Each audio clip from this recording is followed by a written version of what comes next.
বন্ধুরা, আজকের ভিডিওতে তোমাদের সাথে শেয়ার করব শিবলিঙ্গে কী কী অর্পণ করতে হয় এবং শিবলিঙ্গে জল অর্পণ করার সঠিক নিয়ম।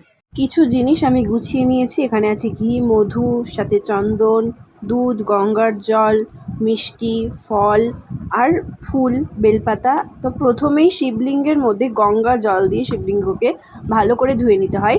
তারপর শিবলিঙ্গে দিতে হয় মধু। দেখো আমি এটাই দিচ্ছি, দিয়ে ভালো করে মাখিয়ে নিচ্ছি শিবলিঙ্গের গায়ে। এরপর ঘৃত অর্থাৎ ঘি ভালো মতন মাখিয়ে নিতে হবে শিবলিঙ্গের গায়ে, বা অর্পণ করতে হবে শিবলিঙ্গের গায়ে। এরপর দিতে হবে চন্দন। এই চন্দনটা আমি গুঁড়ো না কোনো, আমি এটা বাড়িতেই নিজে বেটেছি, সেই চন্দনটা আমি দিয়ে দিলাম। এরপর সিদ্ধিপাতা মেশানো দুধ ঢালতে হবে শিবলিঙ্গে। প্রথমে পার্বতীকে, তারপরে শিবলিঙ্গের চরণের ওইখানে, তারপর শেষে মাথায় দিতে হয় শিবলিঙ্গের।